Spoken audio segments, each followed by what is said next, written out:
კამპანიისთვის არის ერთი თვე. ერთიანი ნაციონალური მოძრაობის ბათუმის მერობის კანდიდატი გიორგი დიასამიძე, მაჟორიტარ დეპუტატობის კანდიდატ მირდად ქამადაძესთან ერთად თამარის დასახლებაში მცხოვრებ პენსიონერ აბურჯანიების ოჯახს ეწვია. მერობის კანდიდატი მათ პრობლემებზე ესაუბრა და გამარჯვების შემთხვევაში მის მოგვარებას დაჰპირდა. ეს მოვედით ამას ქართულ ოჯახში იმისთვის, რომ ადამიანებს გავაცნოთ ჩვენი კონკრეტული შეთავაზებები.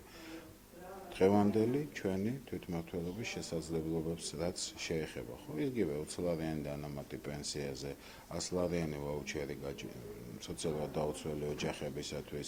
ის რომ ამ უბანში ერთ-ერთი ყველაზე უფრო დიდი პრობლემა არის ეს ბარაკები და დგას გვერდზე ორი დამთავრებული კორპუსი და წელიწადნახევარია მთავრობას ვერ გადაუწყვეტია ბოლოს და ბოლოს ვინმე შეიყვანოს შიგნით. წინასაარჩევნო შეხვედრებს განაგრძობს ხალხის პარტიის ბათუმის მერობის კანდიდატი. ჯუმბერ თავართქილაძე დღეს ეგრეთ წოდებული ხოფის ბაზრობის მოვაჭრეებს შეხვდა. მათი თქმით, მთავარ პრობლემას სალარო აპარატები წარმოადგენს. ისინი ფიქსირებული გადასახადის დაწესებას მოითხოვენ. ვაპირებ ჩემი გამარჯვების შემთხვევაში შევაგრო 30,000 ხელმოწერა და გავაკეთო ინიციირება პარლამენტში 6 კანონპროექტის. ერთ-ერთი კანონპროექტი მოგეხსენებათ ის არის, რომ საქართველოში მცირე მეწარმეთა გადახდა უნდა მოხდეს ფიქსირებულად. კანონპროექტის მიღების შემთხვევაში ეს ადამიანები ამოისუნთქავენ და მათ ყოველდღიური შიში არ იქნება ერმაკოვი და მისნაირები ვეღარ დააჯარიმებენ ამ ადამიანს. მოსახლეობასთან შეხვედრებს განაგრძობს არასაპარლამენტო ოპოზიცია კახა კუკავა ფიქრია ჩიხრაძის მაჟორიტარ დეპუტატობის კანდიდატი ზურა თავბერიძე.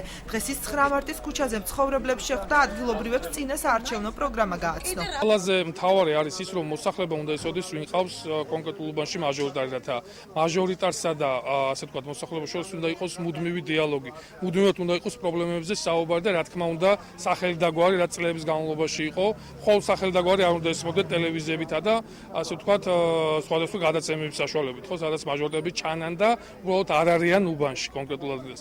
ნინო ბურჯანაძე ერთიანი ოპოზიციის ბათუმის პარტიული სიის პირველი ნომერი მაჟორიტარობის კანდიდატთან ერთად დღეს გრიბოედოვის ქუჩის მცხოვრებლებს შეხვდა.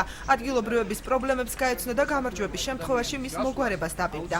გაზიფიცირების საკითხი არ არის ბოლომდე მოგვარებული და მე მგონი ეს არა ისეთი ძნელად მოსაგვარებელი საკითხი და ჩვენ ყოველ მხრივ შეძლებთ რომ მოსახლეობას დავეხმაროთ, თუნდაც შეღავათიანად რაღაცა გარკვეული პერიოდი მივცეთ იმისა და სესხების აღებაში დავეხმაროთ უპროცენტო სესხები შეიძლება და არ არის მე მგონი ეს ძალიან რთული გადასაწყვეტი. წინასაარჩევნო კამპანია არჩევნებამდე 1 დღით ადრე 14 ივნისს დასრულდება.